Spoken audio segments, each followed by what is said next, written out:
this session focused on delivering a childcare guarantee. I'm very happy to see you all here today.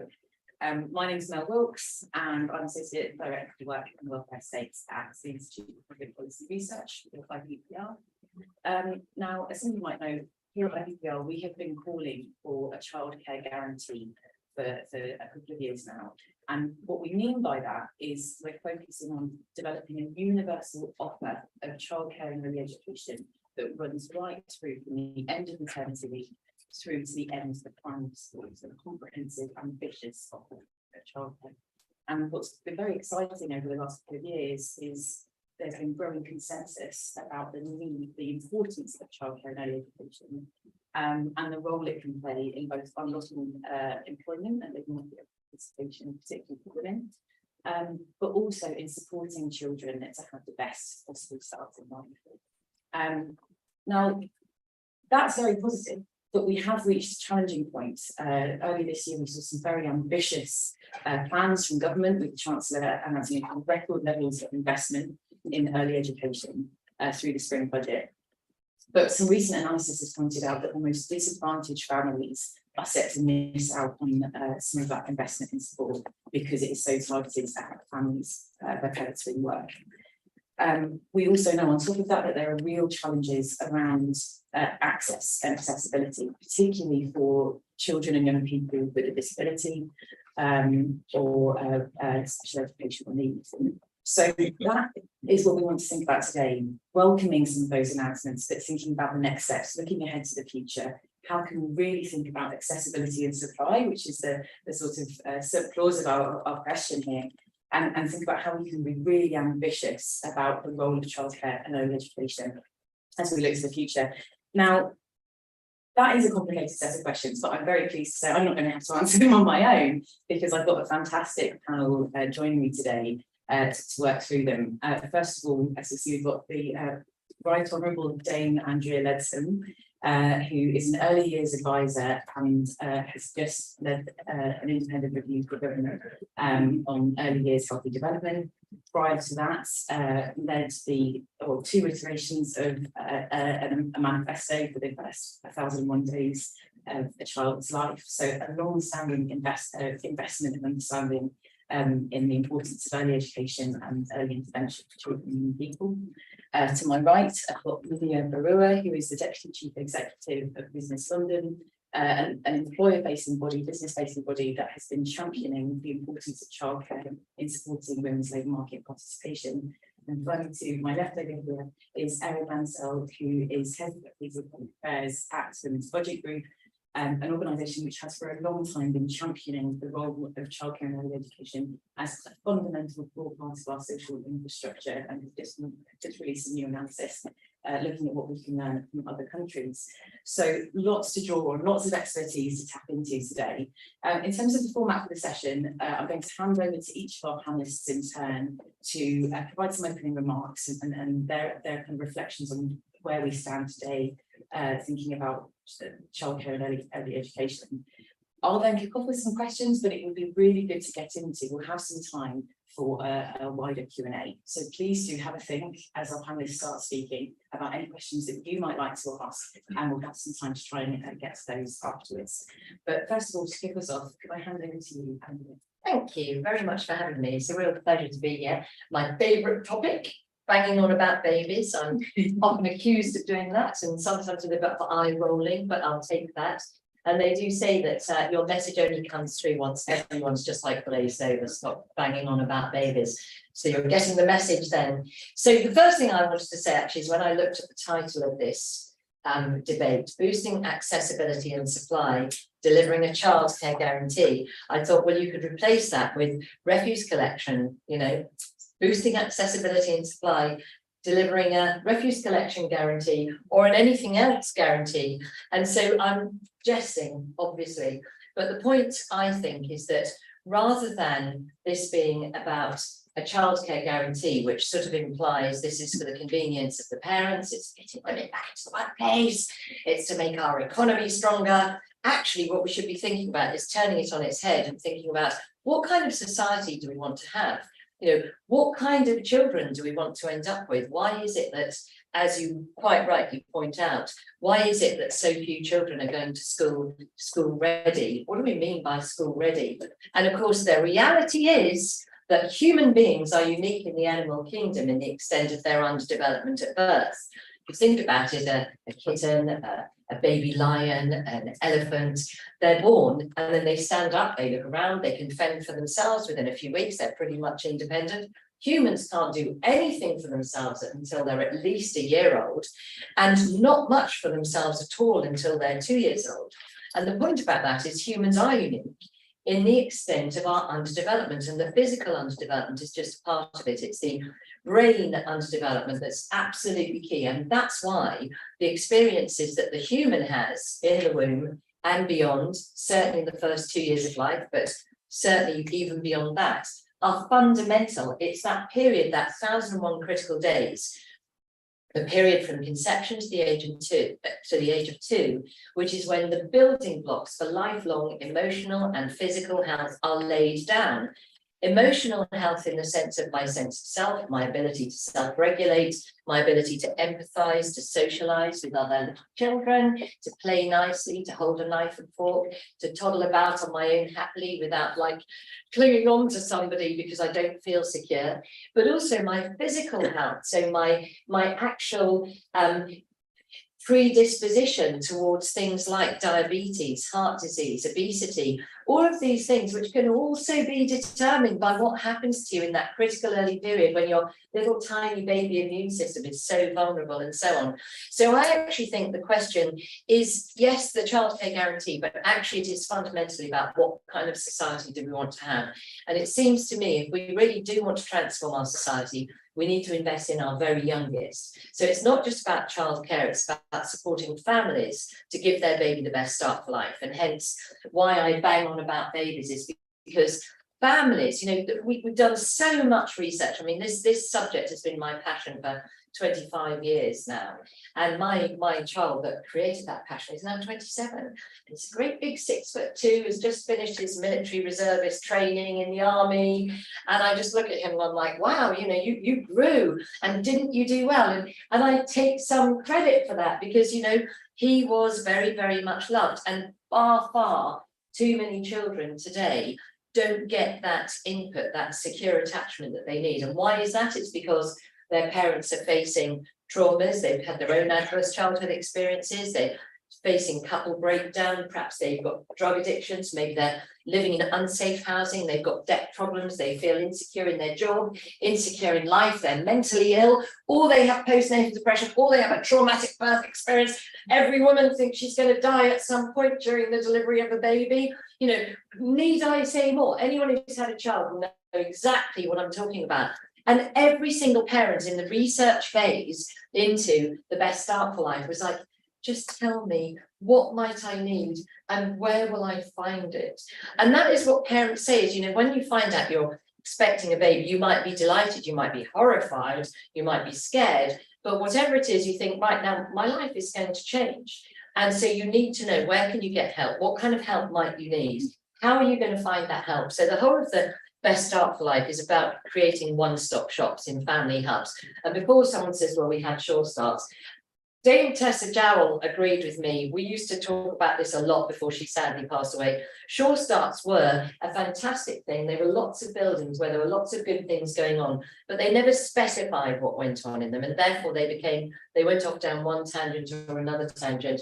What family hubs are like a 21st century version of Sure Starts. So all of the one-stop shop, the services you need, the maternity, the health visiting, the mental health, parenting relationship support, the antenatal classes, the parenting classes, the breastfeeding support, the domestic violence reduction schemes, the smoking reduction schemes, the debt counselling, the couple advice, all of those things are a one-stop shop. So if you want a pint of milk, go to Tesco's. If you're having a baby, go to your family hub.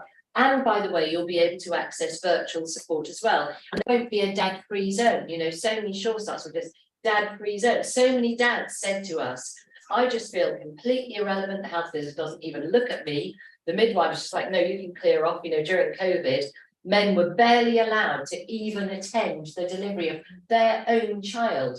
So we have a much bigger problem than just a childcare guarantee. But nevertheless, childcare is very important. So now I will address the topic in hand, which is childcare. And, you know, in my view, we can do three things. We can either support a parent to stay home, a mum or a dad, and just to put my cards on the table, my stepdad was my nanny for my two little boys from when they were about 2 months old until my eldest was 5 and my youngest was 3. So, you know, dads, granddads make fantastic carers of small babies.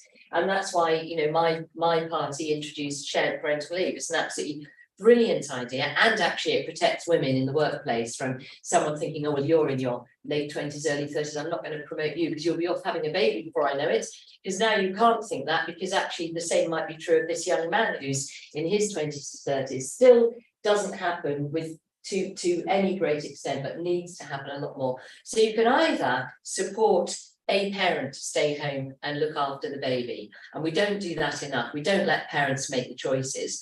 In my view, one of the things I would love to see is this issue with child benefits. So, you know, if one of you is earning 49,950 and the other's earning 49,950, you get child benefits. If one of you stays home to look after the baby and the other one earns £50,100, you don't get child benefits. And that was also my government. And at the time, it was because of our fiscal position, it was all very, very difficult, but we're not in that state anymore. I would love to see us fix that and say, right, you can earn up to £100,000 and still get child benefits. I mean, that might sound like a lot, but for a lot of families, they're still really struggling with that level of income. And I think that would actually encourage more people to think, actually, one of us can stay home and look after the baby ourselves. I think that is ultimately a choice that parents should be able to make, and not enough parents can make that decision. Secondly, is the issue of, and we know there are an awful lot of parents who are themselves in a very difficult position, and actually, potentially, they shouldn't be at home, stuck at home with their tiny baby. It can be dangerous for them and their baby. And in that case, I would revert to the family hubs as a place where advice can be given and support can be given, and yes, safeguarding can be given. But that's the sort of parental option. Then, of course, there's childminding, and that is a big area of problem for the whole of the UK. You know, childminding is a great thing to do, particularly when you have a tiny baby.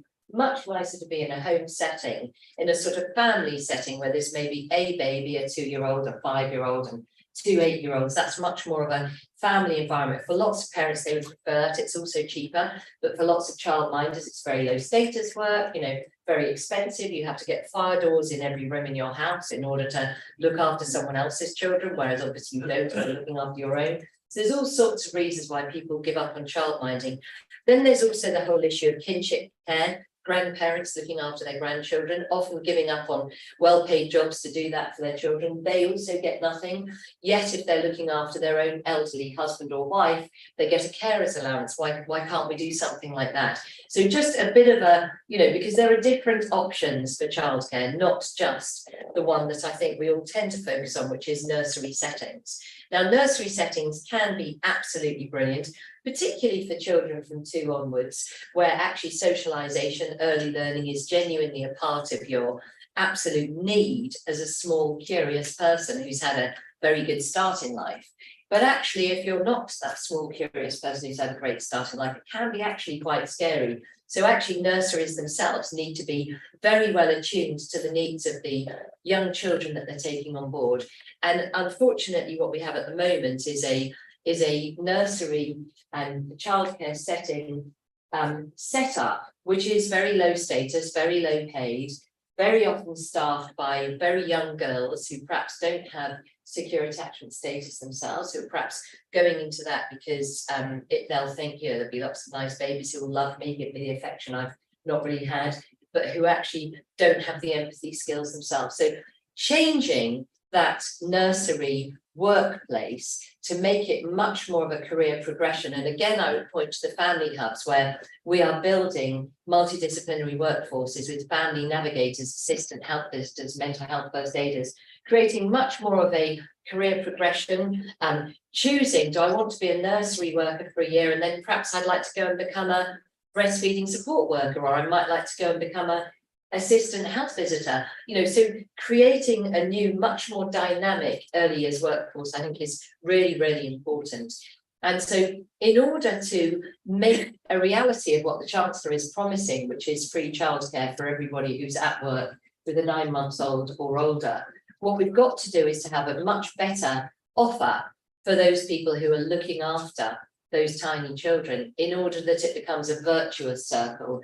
And so again, I think what the Chancellor and what I've been pitching to the Chancellor is that he should look very carefully at what those mums themselves want to do. So if you're a new mum and perhaps you're working in Tesco and you have a baby and you think, well, I don't really want to go back to work, but the only way to get the free childcare is to go back to work. So far better for me as that young woman to go and work in a nursery than to go back to Tesco. But in order to work in a nursery, what we don't want is nurseries to find that all of the people that they can recruit are completely unqualified because they were all working in Tesco's before. So what you actually need to do is to create those new routes into working in the early years workforce, to create that virtuous circle, so that young women who perhaps, you know, maybe I was an accountant, maybe I was a senior this or a senior that, but actually I'd like to take some time as a mum, not stuck at home all the time, but maybe working in a nursery, doing something useful so I can keep my baby with me and stay in that zone. So I think there's lots of opportunities here. I think we've got the right framework,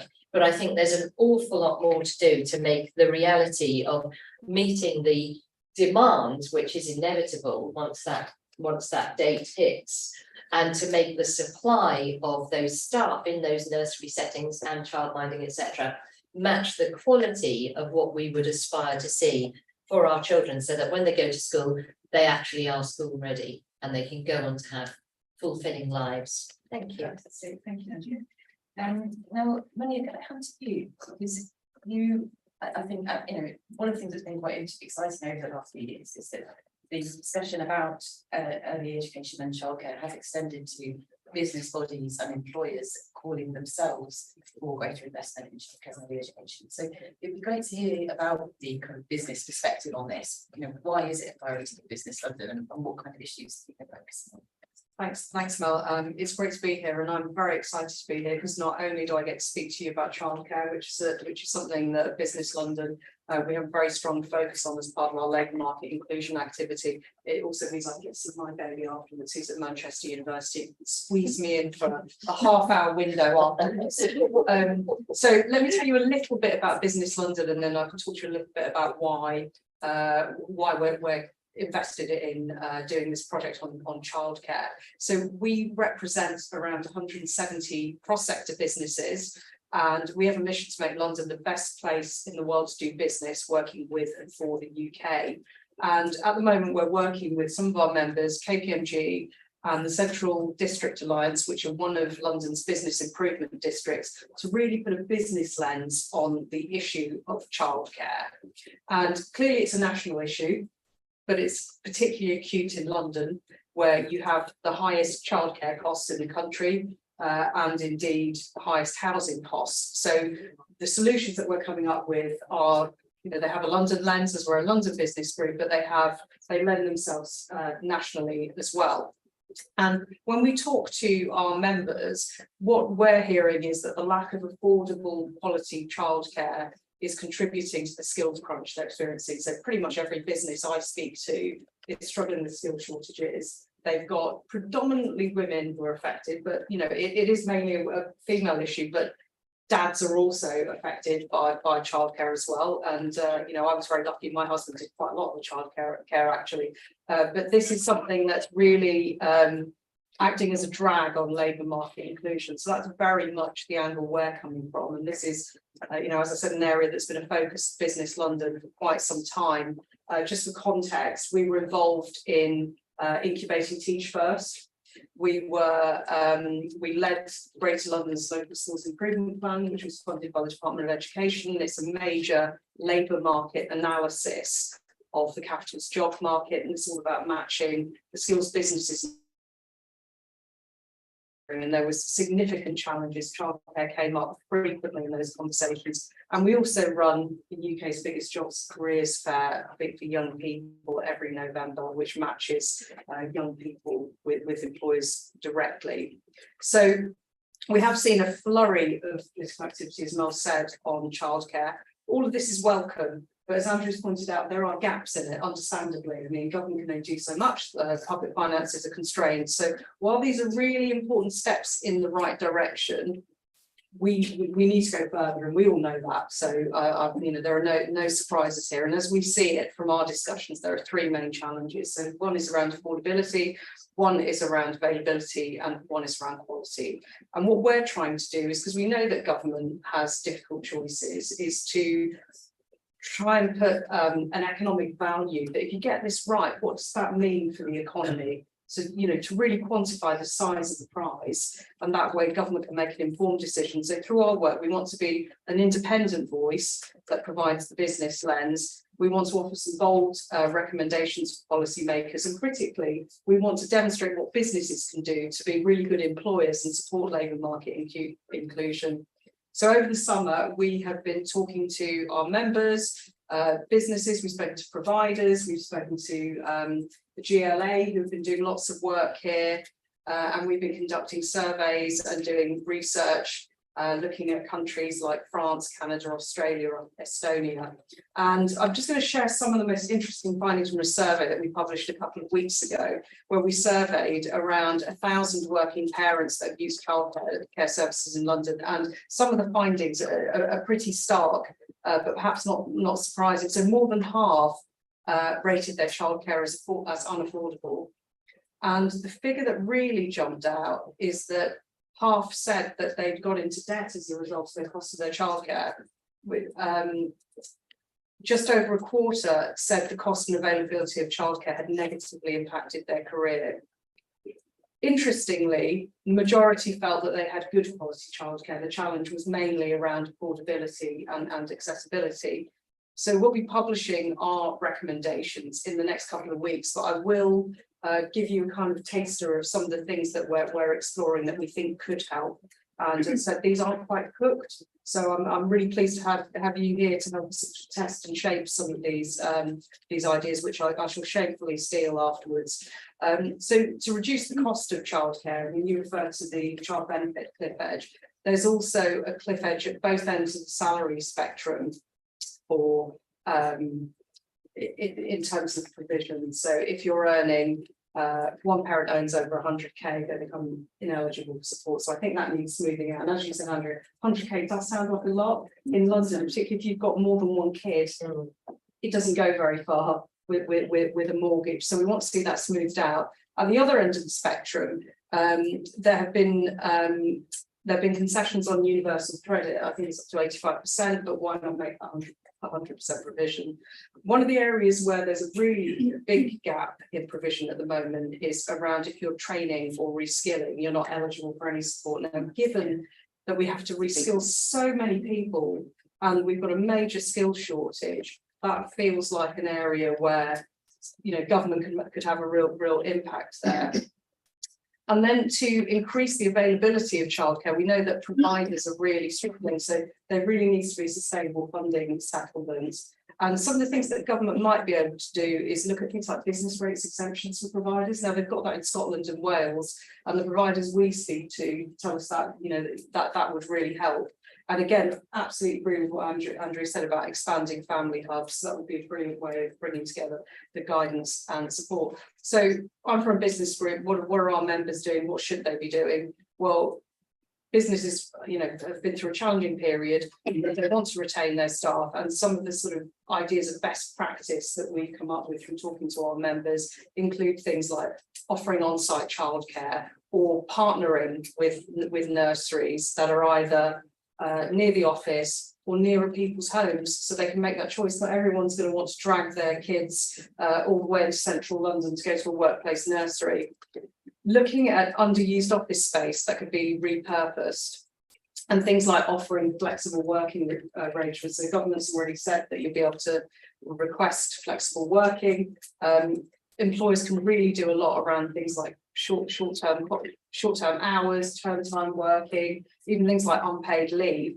So the report's coming out in the next couple of weeks. That's a little taste of what we're doing, and that's why we're doing it. So I'm going to hand back to you, Mel, but I'd be grateful for any feedback on those recommendations. Fantastic, thank you, Muniya. And really interesting the way you framed that, that actually what we're seeing is that it's some of the families with the lowest incomes, but also those that are, well, at the national average, but perhaps not in London, just tipping towards higher incomes, that are missing out in terms of the current kind of framework of support that we've got in place. So thinking about how we can fill those gaps that I've mentioned. Finally then, Erin, if I hand over to you, really interested, I know at Women's Budget Group we've looked at some of the issues that have been touched on already in terms of the role of early education and childcare in supporting women's labour market participation, but also some of the things you've heard about the importance of really investing in that workforce. So really interested to hear what you think the priorities are. Well, thank you, and yeah, thanks for inviting me to be part of this interesting panel. The Women's Budget Group, for those of you who haven't heard of us, we are a feminist economics think tank, so we look at basically the impact of policies on men and women as they're differently situated in the economy, and propose policies to advance a gender equal economy. So we know that a high quality, flexible and sustainable education and childcare system is needed to give women and their families choice in how they balance work and care. About half of non-working mothers with children under 5 say they prefer to be employed if they can find suitable childcare. As Andrea has said, early education and childcare is also an investment in our young people. Around 2/5 of the total attainment gap that's present in between 16-year-olds from the most and least deprived areas is already present at age 5. So there's a lot that can be done in those early years that will have a long-lasting impact on children's lives. And crucially, we also know that investment in the early years is good for all of us and for the economy. So all of us in this room are likely to in some way have benefited from childcare today. Whether you were served breakfast or lunch by someone whose child was in childcare, many of the speakers here and your colleagues will be using childcare in order to be here. Maybe you've got a taxi here and a taxi driver has got young children. But just as we need physical infrastructure like roads and trains to be able to work, we also need childcare. That's a vital social infrastructure that makes work happen. And the Office for Budgetary Responsibility said in the government's announcement in the spring budget in March that the childcare expansion had by far the largest impact on potential outputs in that budget. But however, you shouldn't make promises to parents that could be difficult to keep. We know from polling that we commissioned from YouGov that around 25% of women voters are currently undecided in how they'll vote in the next election. We also know that 42% of UK voters, childcare policies will be key to deciding how they vote. And that later figure was commissioned by the Early Education and Childcare Coalition, which includes representatives of parents, businesses, early years professionals and providers, and which we at the Women's Budget Group are very proud to host. But those members of that coalition tell us that the sector is creaking at the moment because the so-called free hours to parents are funded at less than it costs to actually deliver those hours for providers, particularly for 3 and 4 year olds. So recently the Department for Education increased the funding rates, but the 3 and 4 year olds are significantly under what we think it costs to actually deliver those hours, which in turn leads to low pay in the sector. As we've also heard, around a quarter of early years employees earn the national living wage or lower, and many rely on benefits and tax credits to top up their earnings. 37% leave the role within 2 years. And yet, for many families, childcare is just unaffordable, absorbing on average half of women's median wage. So at the Women's Budget Group, our proposals are very ambitious. We would like to see universal free childcare provided from the end of parental leave until the beginning of school. And modelling has shown that much of that will pay for itself in terms of increased employment in the sector itself, as well as indirectly through increased maternal employment, lower benefit payments, and through multiplier effects in the economy as more women take up work, increase their hours, and importantly work at the level that they don't lose kind of through shaking time out of the workforce, that they work at the level that they are able to and want to. But we can't begin any of that kind of expansion and our kind of ambitions for a universal free system without an urgent rescue and reform of the current system. So as I said, we estimate the current offer is underfunded, and with the expansion, we think it will be short of around 5.2 billion a year by 2025 when the full expansion is supposed to be rolled out. We also think around 38,000 more workers are going to be needed, which is a significant challenge, as I said, given the current challenges facing the workforce. So all of that might sound like an insurmountable challenge, but when we look to some of our OECD peers, and as Melanie said, we've recently done some work looking at other countries and how they do these things. We do risk falling behind if we don't take some drastic measures on childcare. Canada recently committed to a $30 billion 5-year national childcare program from April 2021, and Portugal rolling out universal free childcare, prioritising low-income families. And one of the important things we think for some of those countries as well is like has happened here, that they're recognising the kind of link with the economy and looking at some of the.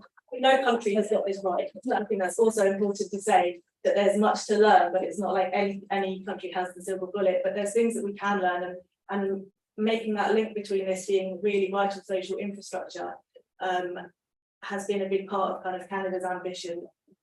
So yeah, I think there's big gains to be made, and we should recognise those here as well. Now, I imagine that I can see got my few questions to ask. I've got a couple myself, so if you don't mind, I'll kick off and then hand over to a couple of members of the audience. Now, I mean, you already mentioned that a lot of the discussion when we talk about childcare and early education, people think nurseries, and that's right, because of some of the issues that Erin's just talked about. There's clearly a very pressing need to think about the workforce and about provision there. But when we're thinking about childcare, certainly at IPPR, we use the term childcare because we know it's the term that is familiar to parents. But what we're thinking about is the outcomes for the child, not just that you know, caring for parents while they're at work or those other things. So thinking about how might we try and gear that focus towards outcomes for children.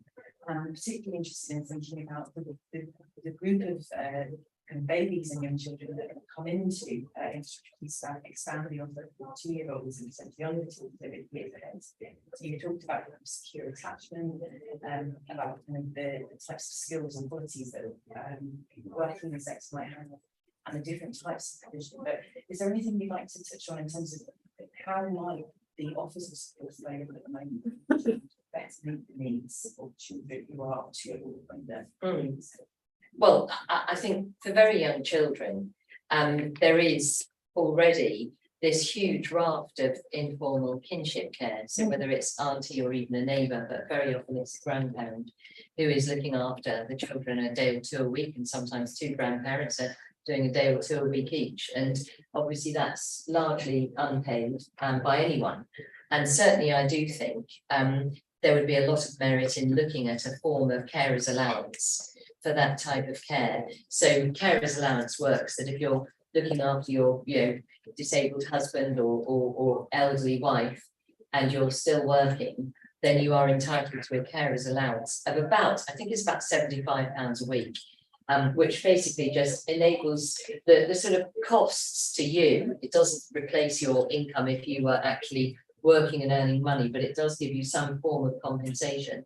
I think that actually could be a very, if you like, cheap to the taxpayer way of facilitating much more kinship care in the informal childcare space. And of course, there's huge benefit from kinship care over a nursery setting. Secondly, I do think childminding, I think it's been really decimated actually in recent years, or I know it has been. Certainly back in 2011, there was something like 500,000 childminders, who were registered as childminders, but now there's only about 20,000, 25,000. So it's really fallen off a cliff, and that has been because of the burden of regulation, self-imposed by various different governments, the last Labour governments as well as Conservative governments, that has meant that it's become very unattractive. And actually for many parents, the idea of your baby or very small child being looked after in a home setting is much more appealing. And of course, likewise, for new parents, the idea of actually being in your own home and taking in 2 or 3 other children to give you a bit of income whilst ostensibly you're at home with your own child also should be very attractive. And in my view, the Family Hub offers the opportunity to create a sort of a melting pot of different types of childcare.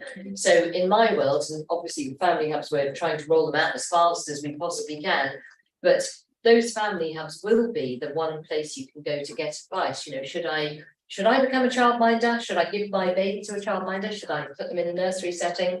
You know, if I'm perhaps somebody who's suffering from severe postnatal depression, then my family centre worker might say, do you know what, your baby probably would be good in a nursery setting, and then you could have a bit of me time and you could go and get yourself sorted out. So there's all of these issues which are not really being taken into consideration in what we are proposing in the mix. So I think there's lots of ways in which actually the Family Hub is the one-stop shop where you go if you're having a baby, can also be the place where you go to get advice on if you want to go back to work or sort your life out or just have a bit of time for yourself to get your head around it, or indeed become a childminder yourself. All of those things could be facilitated in that way. Thank you. And I mean, Erin, I wonder if there might be anything you want to add to that, particularly during on under your metaphor, you know, about the melting pot and many of the different options that might need to be available for families working in different ways, have different needs. I know there are real barriers for people becoming a childminder that have increased in recent years. Is there anything more that we need to think about how we better support that broader range of childcare options for different families? I mean, I think working with the sector is very important, and I think, you know, as we've discussed, that the kind of quality of care early on is really important. So what I would be wary of is we need to fund it properly. So whether if that's childminders, you know, childminders definitely play an important role, and particularly among you know, the younger ages.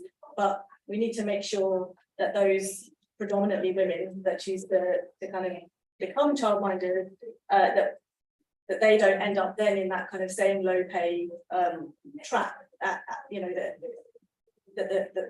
sort of characterises the sector generally. So I think the main thing is, like, we do need that mix, and we need to work with the sector and parents to make sure, because again, flexibility, as you said, in terms of kind of if you're doing night shifts, if you're, you know, you don't have standard work hours, having flexibility and availability is important, but making sure that we don't underfund it so that then, you know, you lead to problems both for those workers, but also then for parents paying for additional hours, you know, that then get you don't solve that affordability problem unless you fund properly the hours that you are going to fund.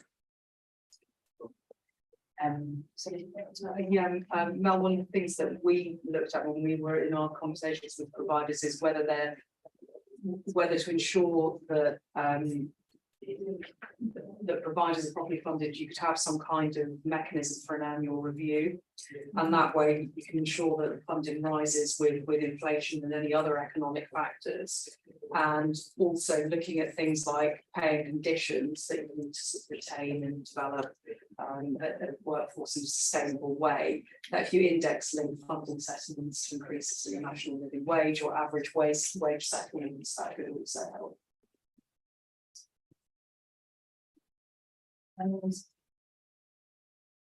I think lots of the discussion so far is rightly focused on early education and nursery.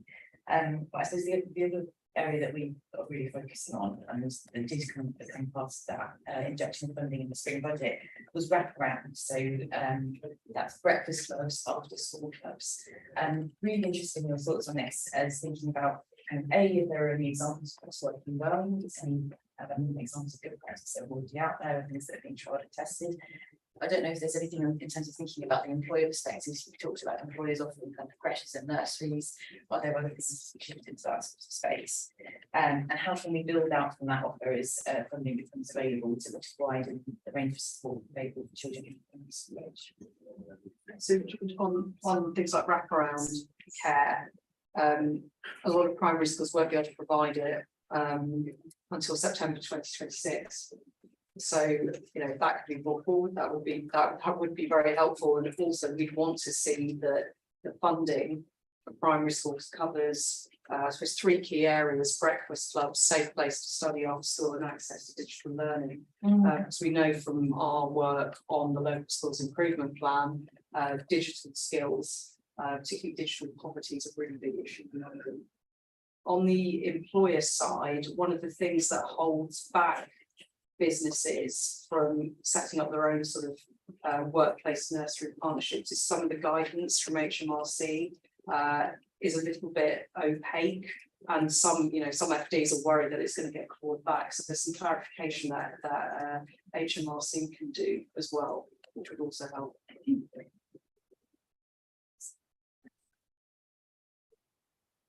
I mean, not particularly, other than, it's a good thing to have breakfast clubs and wraparound care. No, yeah. I mean, I actually, it's obviously I'm the early years advisor to the government, but I have always thought, and I'd just be interested to get thoughts from the audience here. I've always thought that actually, when you look at our school system, it's designed around the long summer holiday because you're all helping bring in the harvest, aren't you, in your little homestead? You're bringing in your wheat and so on, and it's so sort of arcane and archaic, and it does seem to me we could in fact rethink the education system. And you've also got the issue that you can't afford to go on holiday in the summer holidays because all the prices have gone up because everyone's going on holiday in the summer holidays. So it does seem to me that actually, in order to achieve the sort of digital, the wraparound, the teaching kids to cook, for goodness sake, teaching them about a mortgage and how you open a bank account, all these things, how do you not fall into rent arrears? All of the extra things that we all have ambitions for and that we know teachers don't have the bandwidth, etc., could be achieved if you rethought education. And I've always thought, okay, I'm just going to be really out there now. This is not government policy. This is very much a government health warning. I'm a backbench MD telling you my view. If I could start again with a blank sheet of paper, I would say I would close every third school. And I would have schools sitting 365 days a year, and each one would have a superhead. They would all have a computer facility, kitchens where you could learn to cook, and a dance studio and a theatre and great big playing grounds, playing fields and so on. And the parents would choose for children to go to school for probably 4 out of the 6 terms. So you could choose which, there would be 6 terms every year. And then if you fell behind, you could go back for remedial classes in maths or whatever it was you'd fallen behind it. And actually you'd have fewer schools and everybody would go to school on a school bus so that you didn't get the absolutely nightmare of no one can park and actually you would then have the ability to have a breakfast club and lunch and after school care and entertainment and sport and so on. And I just love that. I mean, I realise it's completely high in the sky, we are where we are, but just throw that in for what it's worth. No, brilliant, nonetheless. Thank you. I do think on In another world. I think it's a challenge when we've got this really kind of ambitious set of ideas about childcare and some kind of quite technical announcements that we're trying to work through together. It's important not to get kind of held down by the present and by the immediate questions of the day, and to sort of release ourselves from that and sort of think, if we were starting with a blank sheet of paper, what would we do, and really running with our imagination. So it's really interesting to hear that idea. Speaking of interested to hear ideas, I would love to hear questions from anybody in the room that would like to. I think the lady just in front of me was very quick to put her hand up. We can come to you, but I'll take some 3 at a time. So I'll come to others just afterwards. Look, it's Bernie, Surrey County Councillor and Chairman of the Health and Wellbeing Board in Surrey. We have obviously extremely high housing costs in Surrey. I think it's second outside London, where I am. It's 14.8 times mortgage or whatever. 60 some parts, I think 8 to 10 in the donut account. And this puts pressure on people to work. It also means it's incredibly difficult to get hold of key workers or anybody who's on skills that don't pay an enormous amount. So it's a perfect storm to try and get this. Surrey County Council absolutely, well, the ICS, which I've obviously on, is focusing on early intervention, prevention, and early years is a massive part of that. The recently published strategy is all about this, and yet the workforce issues are immense. And so we have a plan. And somehow we've got to get the funding or the salary scales or whatever, all the initiatives you're suggesting, Andrea, because we have to do this, and it's a perfect storm where we are. And we also have, I think, amongst the highest special needs in the country. So you've got the added complication of dealing with people from the complex needs. In my division, I've got the third, I think, most deprived ward in Epsom, which you can imagine with house prices, if you fall off the cliff there, everything is it. So we really have a pressure on this, and I'm very much behind what you were saying.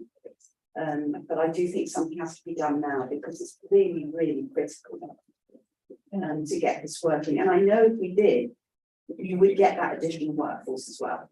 You would get to sort out some of those things. So it's more a statement than a question, actually. But I'm really up to date on what you're doing. Thank you. And I think it would be interesting to hear Pamela's thoughts on how we can really support that workforce in some of those parts of the country where it's really under pressure. But the gentleman just. Thank you. This question is mainly for Andrea, but the whole panel as well. I'm from National Children's Bureau and Secretariat for the All-Party Parliamentary Group for Children. And we're involved and contributed to the Early Years Healthy Development Review, and also we're very supportive. And it's really great how it's consulted with so many elements of the sector, and they all kind of engage with it and support its implementation, which we think is really great. We also supported the extension of the eligibility criteria in the budget for childcare. And my sort of question for Andrea, but also the panel, is how can the government learn from the Early Years Healthy Development Review, particularly around healthy development, and take that sort of knowledge and understanding around healthy development and apply that to really good quality childcare provision, which focuses on the healthy development of children, as well as extending the provision. Thank you. I think I want so gentleman just with them. I think we're done.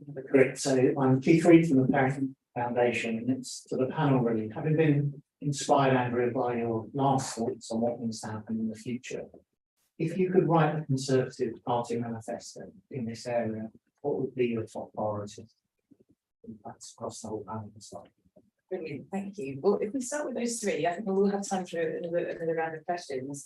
So I guess the first kind of second question, but I think raises a really important point. There would be, sorry, it's clearly a key issue, but in other parts of the country, it's very difficult to attract staff with the right skill set and to retain them and to support them. And high housing costs in those areas are kind of making decisions for parents. So that coming back to that point you raised, Andrea, about choice.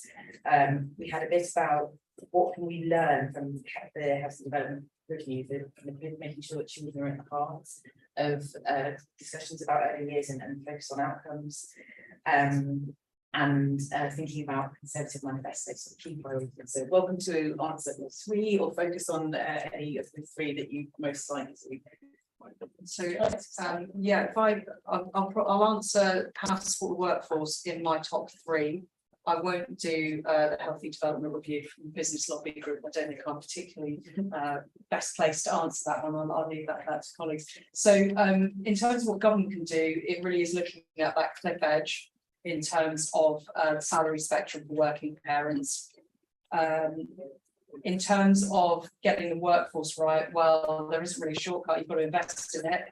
And if you expanded the eligibility of the free hours to parents in training or education, then that would enable them to retrain into high quality childcare jobs. And I do think there needs to be much more focus, as Dame Andrea said, on promoting careers in childcare as good careers. And I know the hospitality sector have gone through this as well, that you've got often quite low paid roles that don't have the status, but actually can you make those more of a compelling career pathway.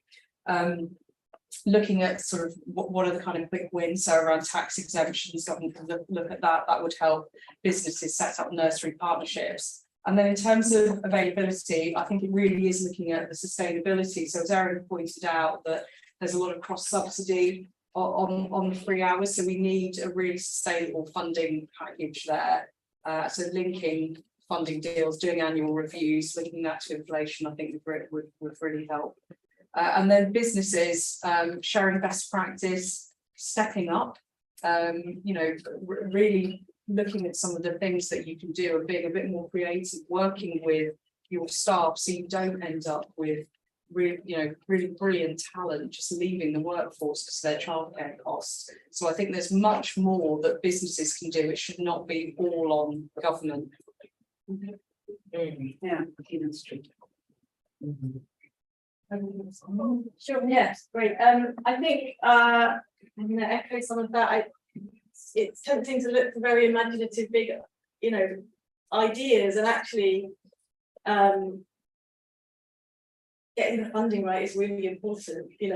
That we're keeping the workforce, attracting more people into that workforce, paying them, and exactly as has been said, enabling them to access childcare so they can do training and increase their qualifications. I think on the quality and the impact of kind of high quality childcare in the early years, we're wary of kind of reduction in ratios as a way of kind of reducing costs, because we know that actually, particularly for young children, it has a big impact. We want to increase quality, we want to kind of increase the qualifications and the training path for those that are working in the early years sector. I wanted to sort of flag that one of the countries that I mentioned that we looked at, Canada, so their federal government is basing their current policy on what's worked in Quebec, which has been going for quite a long time. And so they provide affordable childcare for children up to 5 years old. It costs parents around the equivalent of £5 a day, flat rate, and it's increased women's labour market participation. It's also reduced poverty rates among single mothers. So there's lots of areas that actually, I know, look, in this environment, lots of people who are passionate about policies are going to be making the economic case, but childcare is a no-brainer in making the economic case. There's a lot of evidence about, how it increases mothers' labour market participation rates and reduces kind of reliance on benefits. In terms of manifesto asks, I also think this doesn't work alone. We've talked about giving parents real choice and making sure that fathers or second parents are able to be involved, and actually looking at and improving shared parental leave has to go hand in hand with this as the kind of more flexible working practices. So yeah, I think those would be, I'd like to see those manifestos as well. I think I agree with what Erin and Melanie have said so far, but I guess that there is one angle I'd like to bring in, which is very often the reason why a job becomes very low status, apart from the sort of age and lack of training of the individuals, is that it's all women. And I would love to see more men in childcare. And it's interesting, as I go around England visiting family hubs, I've met some fantastic men who are normally in the management space, which, that's fine, but managing family hubs who are absolutely brilliant, who will pick up a 2-year-old and go, whee! And the 2-year-old's going, hey, this is brilliant. And this is the thing, is research shows that men play with small children differently to how women do. And actually what we know is that there's a real lack of male role models.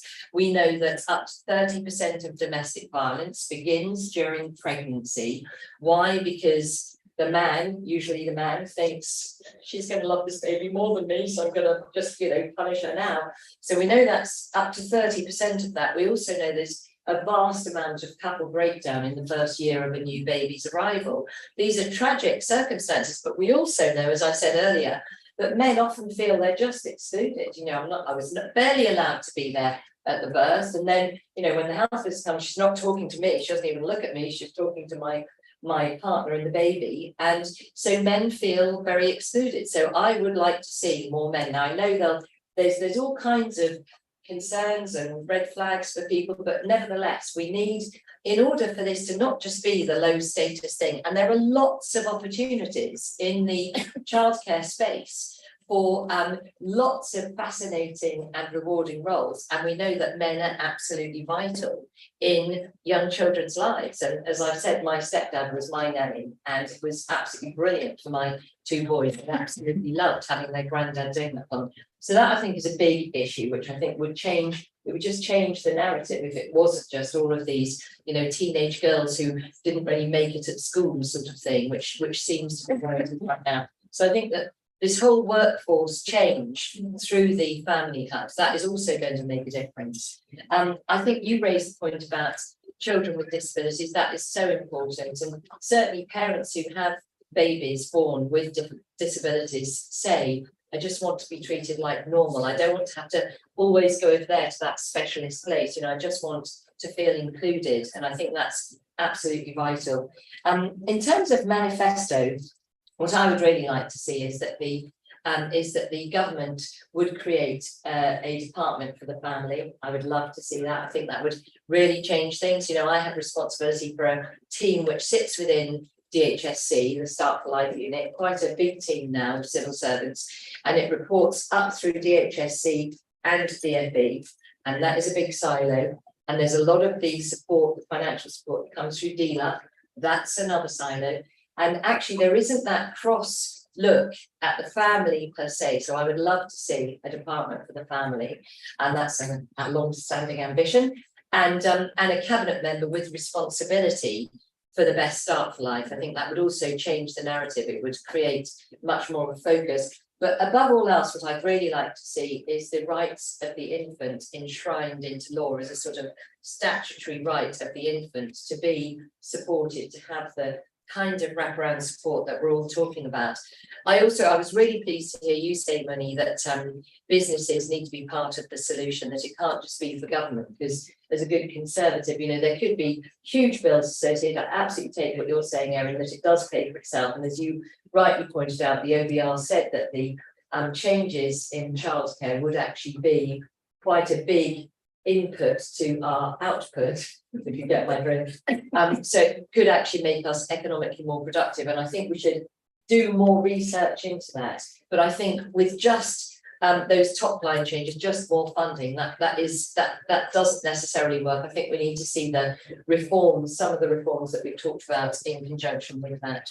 Can I ask a quick question? It's not too cheeky off the back of what's just been said, because I suppose my question is, can we drive a kind of really ambitious cultural change about the role that men in supporting childcare and as fathers without thinking about parental leave and paternity pay leave? So you've got shared parental leave you mentioned earlier on, but it's still the case that men, the statutory requirement is that men are only entitled to 2 weeks of paternity pay leave, while some employers go above and beyond that.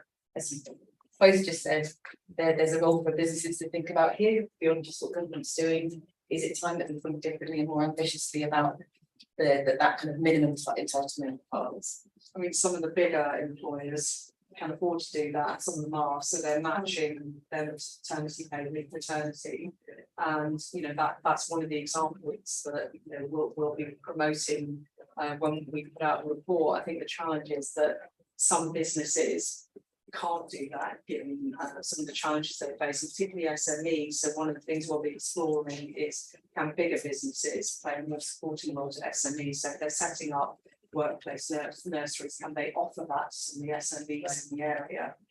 But absolutely agree that, you know, businesses need to be really promoting and role modeling some of those flexible working forces.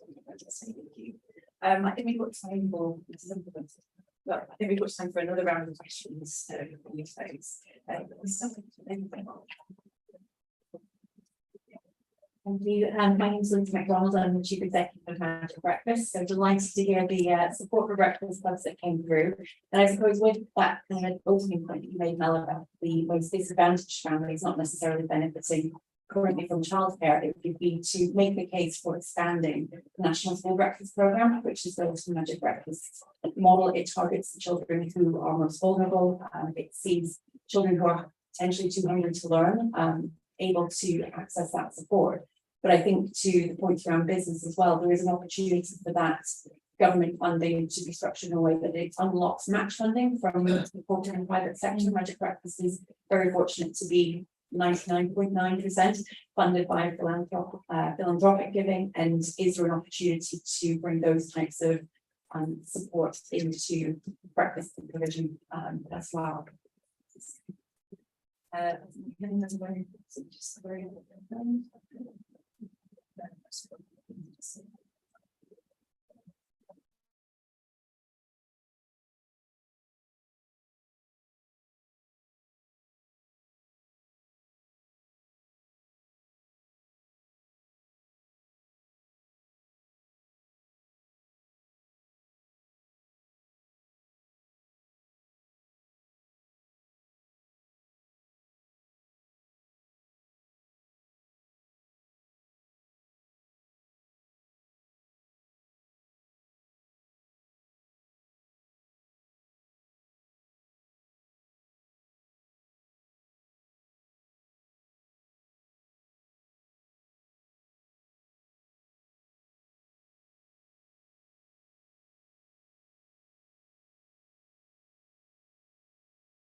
Sort of our wrap on there would have possibly stayed in the profession, but they didn't able to enter it because of sort of logistical challenges, and it feels like there's so much to be done short term that would make a big difference. And sorry, I can take just one last bit to your benefit.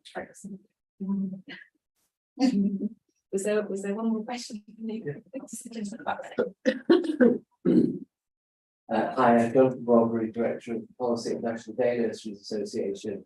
Really welcome to hear the suggestion from Muniya about business rates for relief, because that's something we've been calling for quite some time. It's a two-pronged question really, and we know the budgets are tight, and a certain amount has been allocated to this policy. So it's a question to the panel about what can be done within the spending envelope that's been identified, and could something be done around referring to it as subsidised or funded childcare rather than free, because that doesn't cover the entire offer.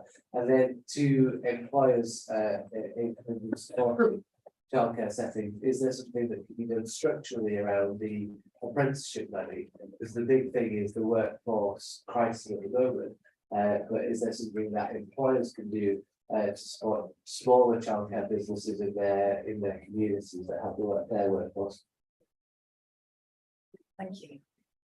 So interesting set of questions there. We've got a bit about what is the role of a kind of mix of match funding or private sector investment alongside public sector investment, particularly in the wraparound care space. Highlighting kind of barriers to childminding there, which we touched on before, and it's a very compelling kind of shocking example there. I know, so there's a bit about wages, there's a bit about just the kind of paperwork. I know I've heard as well, for example, it's very difficult to set up as a childminder if you're renting. So all sorts of reasons that we've seen that really sharp decline in childminders that you mentioned, Andrea. But lots of examples about why they could play such a valuable role alongside early education or nursery, those snap parts of the day where someone working wouldn't be able to be around. And then I guess on David, a couple of points, but particularly thinking about the apprenticeship levy and its role in kind of supporting the workforce training and learning and development. So of those things, what would you want to start on? Well, I mean, I think your story about childminding is a nightmare, and it exactly is the perfect example of what I was talking about. That you know, that kind of informal formal arrangement could be so valuable to so many people, because it does mean that for someone who's got their own young baby that doesn't want to go back out to work, but would like to look after the baby of a friend or a neighbour in their community, that could be the perfect solution. But the bureaucracy gets in the way, and this is all of our own doing. We just need to fix that. I think the point about the apprenticeship levy, I mean, as I mentioned earlier, I've been asking the Chancellor to fix this issue with the supply side in nurseries by saying, if you are going back to work, or if you are going into training in the early years workspace, then you would be eligible for free childcare. And I know he is looking at that. So I'm really keeping my fingers crossed that there may be a solution there, and that he might actually go ahead with that.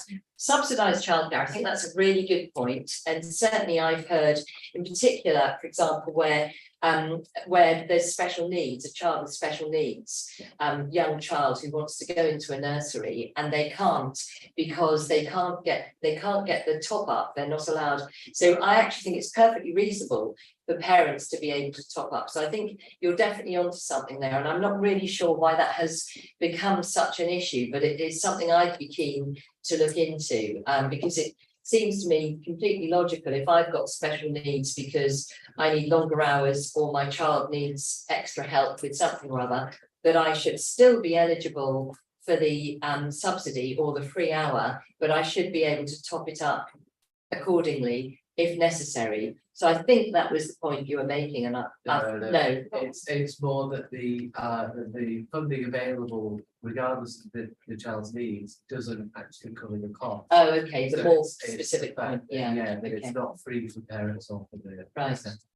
Right. So sort of expectation management in a sense. Yes, yeah. I see, okay. Yeah.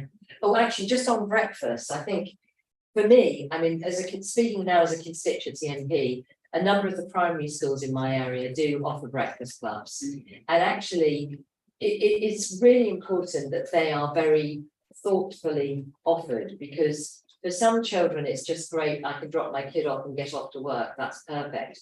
For other children, they haven't had any breakfast and won't have any breakfast. And so the school not just provides the breakfast club, but also gives them a toothbrush and a hairbrush and a face cloth, etc.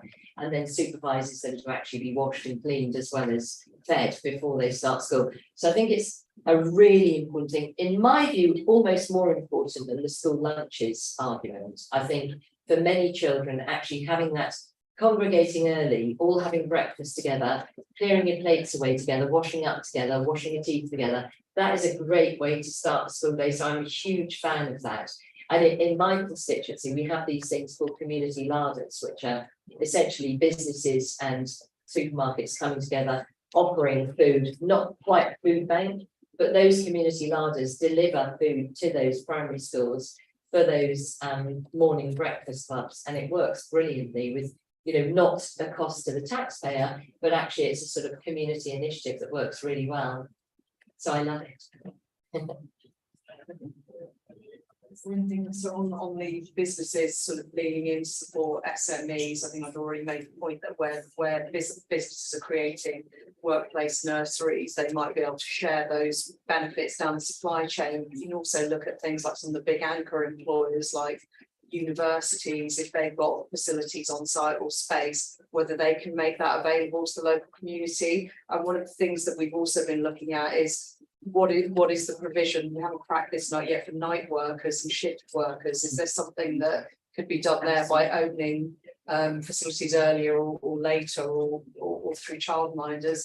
And then on the sort of business sort of sponsorship point and investing more, I mean, businesses could you know, sponsor a range of local activities for young people that was, you know, in keeping with either their objectives or the facilities learning approach, for example, providing access to digital devices for young people. So I think there is scope for the business to do much more. And just on the apprenticeship levy, we've also been lobbying the Chancellor to make it much more flexible.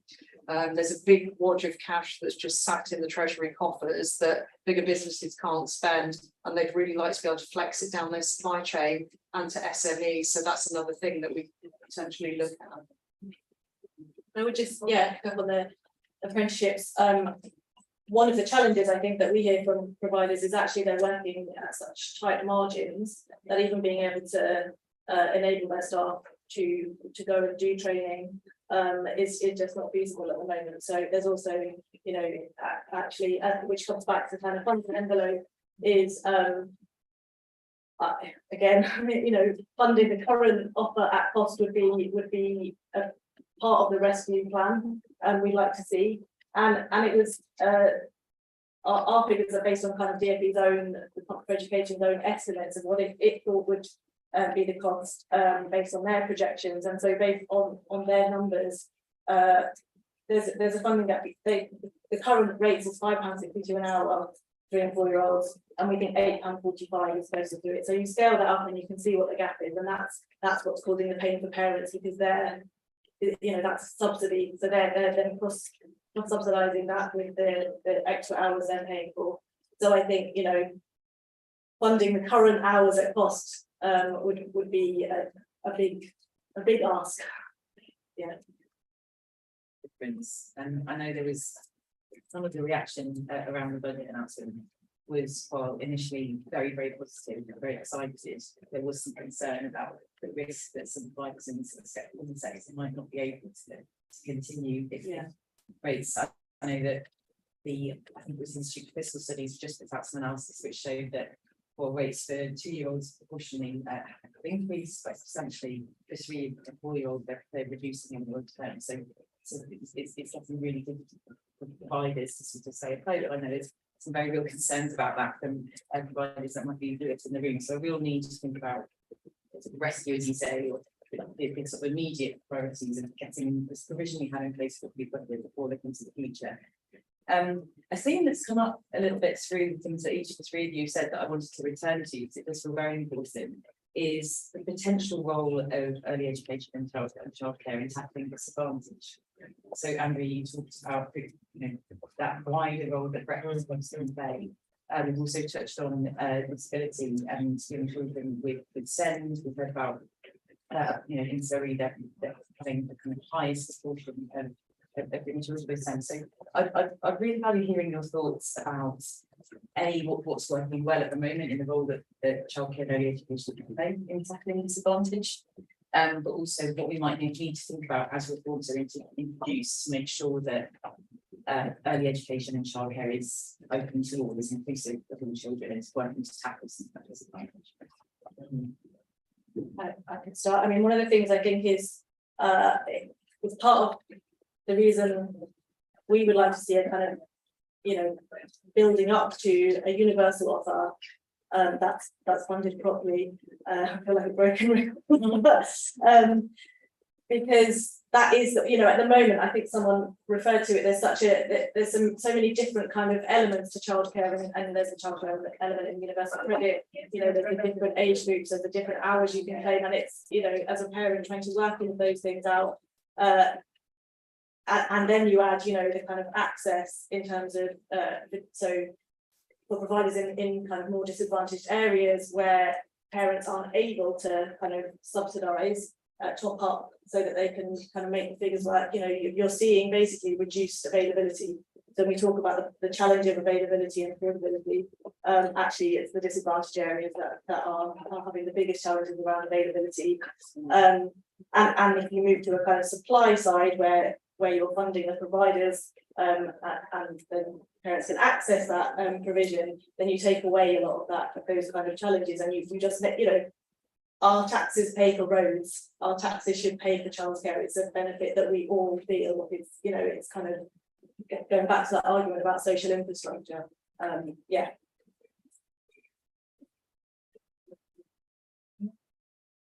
I mean, from a business perspective, just looking at London, it generates lots of jobs and economic growth. It's the most successful UK region, attracting lots of FDI, but there are terrible inequalities. And I think this sort of the early years piece is really important to addressing the big challenges around child poverty. So from a business perspective and labour market inclusion perspective, that's where we be coming in from. Yeah, I mean, from my point of view, that is the whole point about the family helps and best start for life is that, you know, the vulnerability of the human baby in the womb and in the first 2 years of life is extreme, unique. And therefore, what happens to you during that period is absolutely everything. And so actually saying, oh, well, you can go into a decent childcare setting when you're 9 months old, that doesn't cut the mustard at all. You know, what you actually need is support for the family, the wraparound support for the family. And, you know, and just to give you one example, I just was given this example by a health visitor who said that she was looking after a young woman who was 17 years old. She was a care leaver. She was pregnant, expecting her first baby, very ambitious to be a good mum, and was indeed a very good mum. And this health visitor was delighted with progress and so on, and was visiting this young mum regularly. And when the baby was about 3 months old, the health visitor went round to do a visit, and there was the mum giving the baby Cocoa Pops. She was like, why are you doing that? And she said, because I love my baby so much, and I never got such lovely things when I was little, so I want my baby to have the best. Now, of course, Cocoa Pops, that's a disaster, that's poison to a baby. And so actually helping, that's where, you know, disadvantages, it's partly education, it's partly the support and the nurturing for the mum and the dad if there's or the other partner if there's another partner. And it's actually putting that wraparound support, so advice, education, information, and yes, safeguarding, but all of the services in place at the very beginning, because parents who do have a secure attachment to their babies are capable of delivering what their babies and young children need. So I think that the disadvantage, as I think you said, Erin, begins very early on, and it's ingrained by the time you reach, you know, a childcare setting if you haven't tackled it earlier on. So that is the whole point of the best start line. Yeah.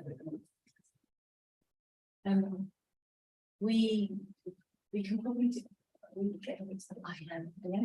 So I think what we might do is just wrap things up there. I'm just thinking about some of the key themes that have emerged through the course of the discussion. I certainly really valued this and learned a lot from the three of you. I always enjoy banging on about babies, as you described, Andrea, and put it so succinctly. I think it's really interesting because, you know, once again, it's really clear that there's such a strong degree of consensus and understanding about the huge value of early education and childcare, not just to yes, absolutely, to children at the centre, but also to their families, to mothers, and to the wider economy. And we've heard all three layers of that impact of childcare put so articulately this afternoon.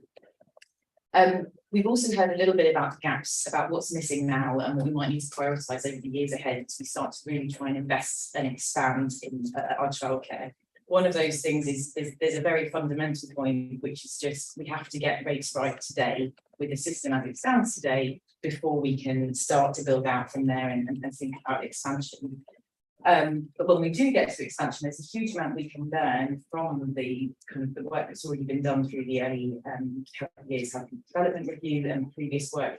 There's a huge body of evidence now pointing to the critical importance of those first 2 years of the child's life.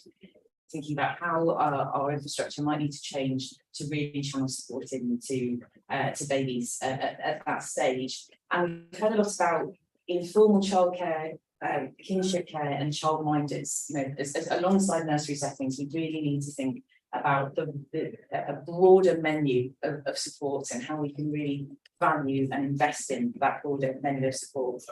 And then just finally, skills and training is something that's come up, thinking both about the workforce within that sector, the skills and training that they need, and how we can make sure we've got that training in place. But also, more broadly, within our labour market, we are experiencing huge transitions, whether that's the shift to online from high street, meaning huge changes in things like retail, the net zero transition. So all of those things are leading to huge changes in our labour market. And lots of people are kind of navigating transitions in their careers. That is being reflected by an investment in lifelong learning. But if parents can't participate in lifelong learning because of early education, then we're not going to see the kind of benefits to business, benefits to the wider economy that training can provide. So there is a broader economic case for getting this right.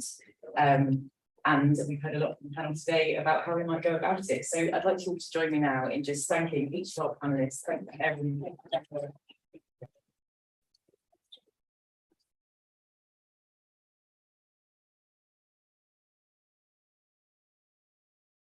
vote.